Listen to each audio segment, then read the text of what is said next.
Coming up next on Arizona Horizon, we'll look at the Arizona Republic's examination of prosecutorial misconduct in death penalty and other cases. And we will visit with longtime CBS newsman Bob Schieffer.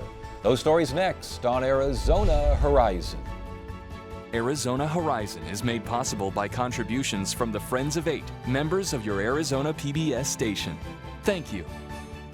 Good evening and welcome to Arizona Horizon. I'm Ted Simons. A federal judge today sentenced former Arizona Congressman Rick Renzi to 3 years in prison for extortion, racketeering, money laundering, and other charges. According to the indictment, Renzi embezzled client funds from his own insurance firm to finance his congressional election campaign and, once in office, committed extortion in requiring a government land swap to include land that belonged to an associate who owed Renzi money.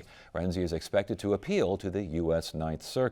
And Arizona's been reimbursed for some of the money spent to keep Grand Canyon National Park open during the government shutdown. The state was refunded $186,000, this after spending $651,000 to keep the park open for a week. The reimbursement will be split between the state tourism office and the town of Tucson. The state's congressional delegation is working on getting the remaining $465,000 reimbursed.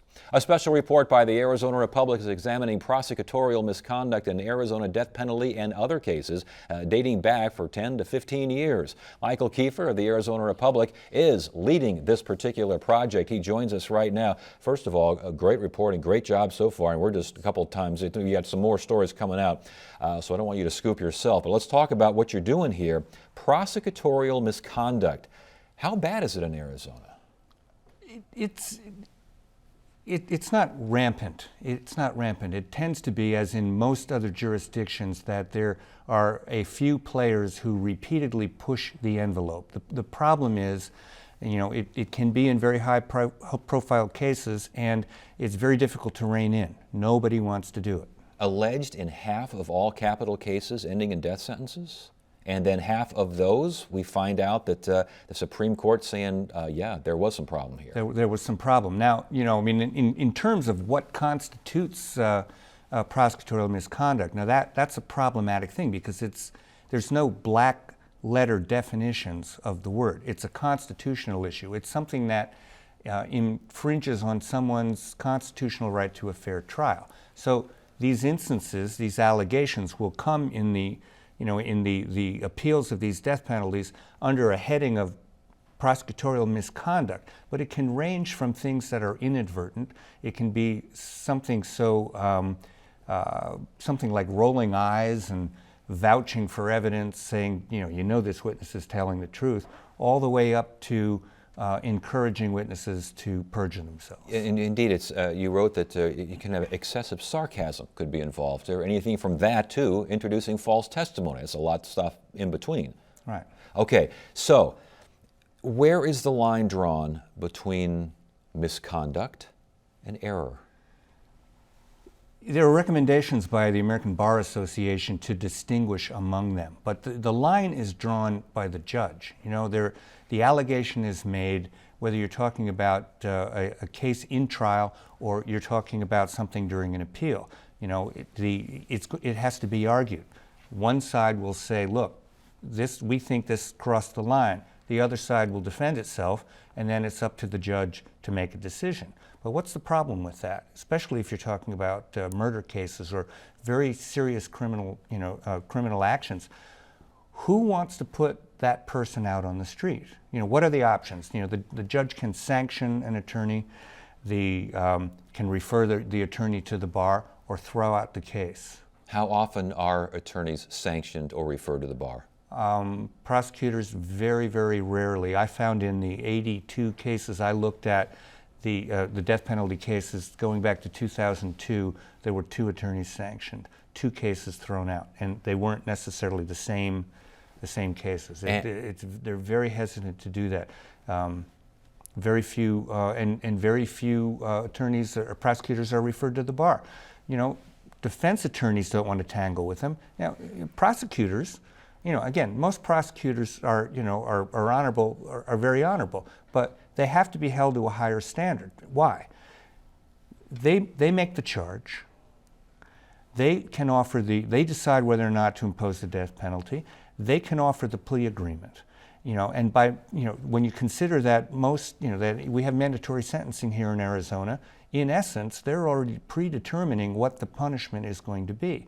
Now, consider also that there are perhaps 40,000 felonies charged in Maricopa County alone per year. Only 2% of those go to trial. Most of those result in guilty verdicts. The other 98% are probably settled through plea agreements. So basically, you're talking about mostly guilty verdicts. So yes. Think about those things. I know the dynamics are touchy here. That's why this is such an important story. Why did you decide to go with this story? Talk about your background in the courts. Did you see stuff out there? Are you hearing stuff out there? What sent you down this trail? Well, I've been covering the courts here for a little more than 10 years, and so many of the cases that are detailed in this case are cases I've covered. I've been there, firsthand. And in fact, it was sort of interesting as we were going through with the lawyers and the editors. They said, "Well, how do you know they said that?" Well, I was there. So I'd been, gathering these sort of anecdotal ideas, and then I was asked if I wanted to put a proposal together for the Guggenheim Foundation for a fellowship, and I thought maybe I want to look at this. I've wanted to look at this, and the paper gave me the time to go back and look at it. And again, you're looking in general at prosecutorial misconduct, and we kind of went over the definition, and you referred to this. The bottom line is it such that the defendant does not receive a fair trial? Exactly. And that is what you were looking at. Is that, is it a problem right now in Arizona? And B, where's the problem worse? Maricopa, Pinal, smaller counties, what's going on out there? It changes with the culture. There was a period in which Pinal County was problematic. There were 3 attorneys there. One, a guy named Ken Peasley, got disbarred. I mean, he was an enormously popular, powerful prosecutor, did a lot of death penalties. And he was considered to be what's the word? I mean, no one questioned him. Mm-hmm. Well, it turned out that he got caught in this triple homicide, encouraging a detective to perjure himself. Not just in the first trial, but in mistrials, and it caught up with him. At that same time, there were 2 other prosecutors who were who had a lot of difficulties. One was suspended, the other passed away. So, it's a cultural kind of thing. Now, we are looking right now at some serious retrials. Deborah Mielke. Yes. Jonathan Duty, both cases that have come back, 20 years later, 25 years later, because of actions taken by the state. Questionable confessions, forced confessions. We pay for this. So what's the problem? You can have, as in the first section I talked about, Ray Crone. Ray Crone was sent to death row for a crime he did not commit. His first conviction was thrown out because of prosecutorial actions. The second one, he was ultimately exonerated. Deborah Mielke.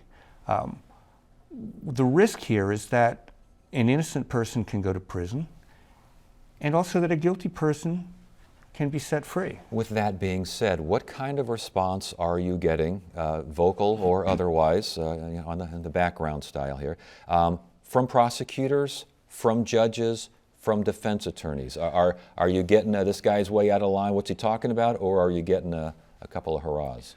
Mostly, there's been a lot of reaction. It's mostly been favorable so far.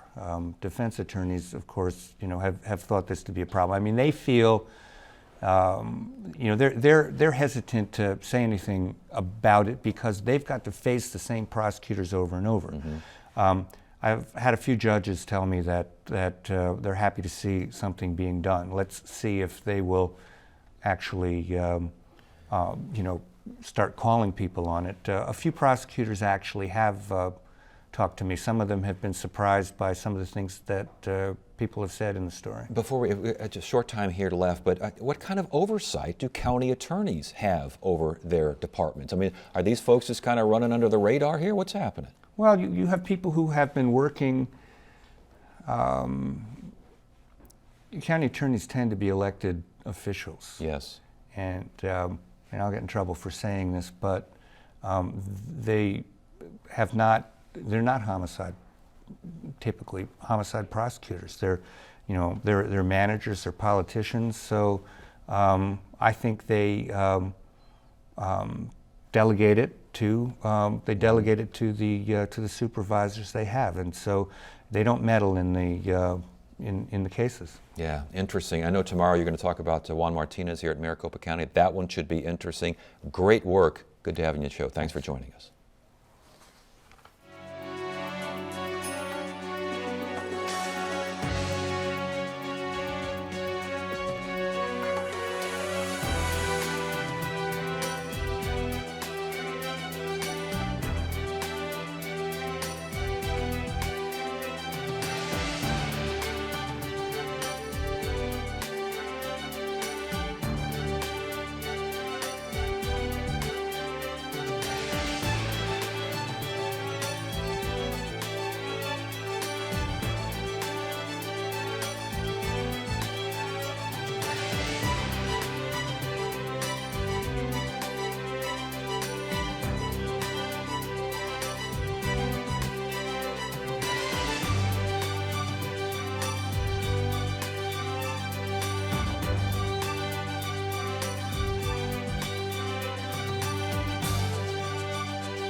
Bob Schieffer has been a television journalist for CBS News since 1969.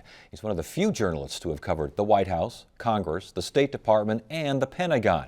He's moderated presidential debates, including the 2004 debate held in Tempe, and he's this year's recipient of the ASU Walter Cronkite Award for Excellence in Journalism. Bob Schieffer joins us now to talk about his career and journalism and maybe even the art of songwriting, which we will get to, I hope, in a sec. Good to have you here. Thank you very much. I'm very honored to be here and winning this award. There have been a lot of really good journalists who have won this award over the years, but I have to tell you, I'm not sure any of them appreciated it more or felt it more deeply than I do, because Walter Cronkite was my hero. He was who I wanted to be when I was young. He's who I still want to be. And, to win an award that had his name on it is about as good as it gets for me. Working with and around Cronkite, what did you learn? What did you see? What did you experience?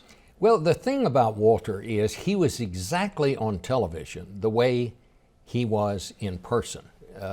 He just was. I mean, he even talked that way, that cadence, the Walter Cronkite. He was just the same, and he loved the job. I've never known anyone who loved the news more than Walter. And he would talk about it with anybody. I've been with him many times. People will walk up to him on the street, and they say, what do you think about this latest development in Syria or something? And he wouldn't just be polite. He would stop and discuss it with them, and he would generally ask them, well, what is your take on this? Yes. How do you, he just loved the news. He loved to talk about the news. He was a great storyteller, and he was a wonderful friend to me. Do you find that comes across? You obviously love the news and current events. You wouldn't have done it this long without having a passion for it. Do you think because sometimes you look at folks and you wonder, they don't look like they're having all that good of a time. I'm telling you, I think part of Walter's success was that people would look at him and say, that's a great job old Walter's got. And Walter understands that and realizes that. And I think that's one of the reasons that people trusted him so much. What got you into journalism? Well, I just always wanted to be a reporter. I mean, when I was in the 8th grade, I wrote a story for the junior high school newspaper, and I saw my name in bold-faced type for the first time on top of that story, and I thought, boy, I really like that. That's pretty neat. And from that time on, that's just what I always wanted to do. You were in the Air Force, correct? Mm-hmm. And that service, how'd that impact your career later on? Do you see a little bit of military happening every now and then? Well, I would tell you, I think being in the military was the greatest transition that one could have to prepare for real life coming out of college. And I learned a lot. I got to travel. I got to go places I wouldn't have gone before. And I had hoped to go to pilot school, but I played baseball at TCU and I got hit in the eye. Dizzy Dean's nephew, Paul Dean Jr., played for SMU, and he hit me in the left eye. And that ended I couldn't pass the physical to go to pilot training. So I always tell people I flew the LSD, the large steel desk. But it was a great transition into real life. I wouldn't trade for it. What'd you play in baseball? What position? Catcher. You are catcher. Yeah, because they always put the slowest guy in those days behind the plate, and I was the slowest guy. Well, it's the quickest way to get to the big leagues is playing catcher because no one wants to do it. Exactly. Your career, I'm fascinated by how many big-name journalists, mostly in broadcasting, but all around, were in Dallas, around Dallas, in Texas when the JFK assassination occurred. You were there. I was, and by the strangest circumstances, I was a reporter at the Fort Worth Star-Telegram in those days. And the day that President Kennedy was shot, I was on the city desk just trying to help answer the phones. And a woman called and said, "Is there anybody there who can give me a ride to Dallas?" And I said, "Well, lady, you know, we don't run a taxi here. And besides, the president's been shot." And I almost hung up the phone. And then she said, "Yes, I know." She said, "I heard on the radio, I think my son is the one they've arrested." It was Lee Harvey Oswald's mother. I wrote down the address. Another reporter and I went out to this address, picked her up, took her to Dallas, and I stayed with her most of the day. And was his wife was there as well? His wife later came along, and as you know, in those days, we never told people who we were. If they asked, we told them, but if they wanted to think we were a cop, we let them think we were a cop. Well, the Dallas cops thought I was a Fort Worth detective. And so as the evening wore on, in fact, I had asked one of the uniformed police at the Dallas police station if there was some place we could put her so the reporters wouldn't be bothering her. He assumed I was a detective, and so they found a place. And as the evening wore on, she said, "Do you think they'll let me see my son?" And I said, "Well, I don't know." And so I went and asked the chief of detectives, and he said, "Well, we probably ought to do that." We were herded into this holding room off the jail. By this time, his wife had joined us, and I'm thinking, my God, they're going to bring him down here. I'll hear what he says to his mother. Maybe I'll get to interview him. And finally, a guy standing in the corner said, "Who are you?" And I said, "What?" And he said, "Are you a reporter?" And I said, "Well, yeah." And he said, "Get out of here." Yeah. Get out of here. Isn't that something? Finally, he was an FBI agent just, asking the question that somebody should have asked, "Who are you?" But in those days, if you looked like you belonged someplace, you could generally get in. Well, and that's an interesting kind of a bridge to the next question, which is those days compared to these days. How has journalism changed? Has it changed for the better?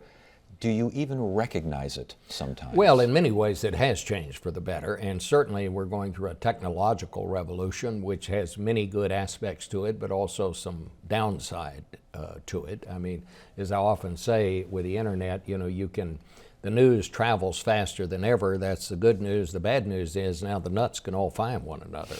And that's raised real questions about how we do business, our national security, and all of those things. But in those days, news was pretty orderly. You got up in the morning, read the paper, came home at night and watched the TV news, and that was about it. Now we're bombarded with news from everywhere. And opinion. And sometimes news and opinion, which is hard for folks to delineate. Well, what's different is that, in those days you had 3 networks in your hometown newspaper and the major newspapers. Now you can get news from any conceivable point of view, liberal, conservative, vegetarian, I suppose, if you wanted that.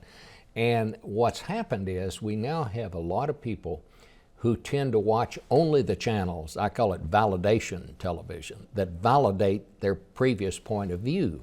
So what happens is, if you're not careful, you wind up getting only one side of the story. We're not all getting the same stuff anymore. And that's one of the reasons I think we have the great partisan divide. Well, and what do you do about that? Because if folks are voting with their eyes and their ears, and they're going to these, for lack of a better word, partisan websites, partisan newscasts, radiocasts, whatever, I mean, journalism is supposed to be delivering a service. What if you're delivering a service that no one seems to want anymore? Well, you just have to find a way to be relevant. And my feeling is that as long as you present information that people need to improve their lives, they'll watch. They'll read your publication. But that's what we in journalism have to do, is figure out how to stay relevant to. And the most important thing that those of us in mainstream journalism can do is put an extra emphasis on accuracy. Because so much out there now is just flat wrong. And it's not just wrong, it's hatefully wrong in some cases. It's deliberately wrong in some cases.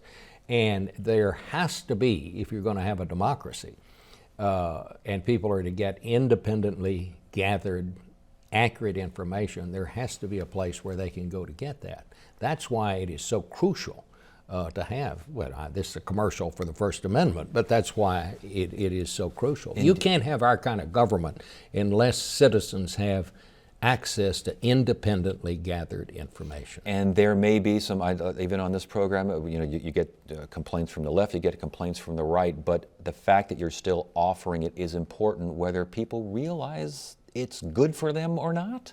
Well, you have to find ways to get their attention. There's this great maw of information out there, and sometimes the hardest part of the journalist's job is to somehow crash through that and tell people what you feel they really ought to know. You've been an anchor, we're an anchor on the weekend for how, 24 years? 20-something years, Yeah. 23 years, I think. And now, didn't you, when Dan Rather, that whole thing happened, you were the first one on there afterwards, correct? Yeah, I did the evening news for a couple of years. Did you like Yeah, being? I did. Yeah, I did. And that happened to me earlier in my life. I might have really campaigned hard for that job, but and it was a wonderful job to have, and it was fun. But I would have had to totally uproot my whole life, move to New York. My grandkids are in Washington. It was not the point of the stage of my life where that was a good thing for me. So it was a great thing to do, and I'm glad I did it, but I don't think I'd want to do it all the time. You mentioned Walter Cronkite. Talk about Dan Rather. What kind of relationship did you have with him? Well, Dan and I were always good friends. We were always good friends. We don't see each other anymore, obviously, as much as we used to, but I always liked Dan, and when I first came to CBS, because I was from Texas and he was from Texas, we got along very well. Face the Nation. What makes a good Face the Nation show? When you leave the studio, what kind of show makes you go, that one felt good? Well, I tell you, it's when you can get the key player in the most important news of the week, and you can move that story forward. Sunday mornings, I think, is still the smartest hour or so on television right now. The talking heads on Sunday morning, and I don't mean just Face the Nation, I mean all of the Sunday morning shows. They're much different than some of the talking heads you'll see at different times of the day in some of the other places on television. And that's because we're still information driven. We're still trying to move the story forward. They're not about anchor annex, and they're not about gotchas and all that kind of stuff. That happens at other places. That doesn't happen on the Sunday morning shows. I'm very proud of that. And I tell you something, there is still an audience out there for that. Face the Nation is the second oldest television program. It'll be 60 years old next year. Meet the Press is the oldest. They are the two programs on television that really have changed the least. The technology's a lot better, but basically we just bring people in, sit them down at a table like this, and turn on the lights and ask them questions. Yeah. And that's how they started, and people still find that helpful. So I'm really proud to be a part of that. All right, before we let you go here, you have a busy day, and I know you've been talking about journalism and ethics and the whole 9 yards all day long. What about songwriting? The art of you're a songwriter. Well, it is kind of my secret life, and it's kind of a parallel universe, and I get a lot of fun out of it. I sing and write songs for a little band in Washington called Honky Tonk Confidential, and maybe one of the great high points of my life is we were once asked to perform at the Grand Ole Opry, and I came on after Trisha Yearwood and before Brad Paisley, and Brad came out on the stage. We got a standing ovation. He said, "Thanks for coming, folks. I'm not following this." Now, I was scared to death. Isn't that interesting? All those years anchoring all those stories, moderating presidential debates, which is a whole nother beast entirely, and at the Grand Ole Opry kind of got you, huh? Oh, I'm telling you, it was really something, but it was also really fun. But I just love words and putting words together, and I've always written, kind of doggerel kind of poetry, and this was just a whole new thing for me. And one of these days, hopefully somebody is going to cut one of these and it'll be a hit record. I hope it will. I hope you will too. Until then, though, continued success. Congratulations on a wonderful career and the award. Thank you for being with us. Thank you. Tomorrow on Arizona Horizon, Phoenix Mayor Greg Stanton talks about the city's pension spiking controversy and other issues, and world-renowned physicist Lawrence Krauss discusses science issues, including news on dark matter. That's tomorrow on Arizona Horizon. That's it for now. I'm Ted Simons. Thank you so much for joining us. You have a great evening.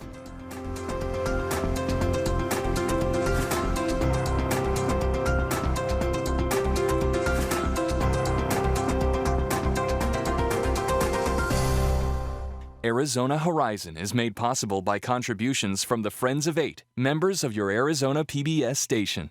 Thank you.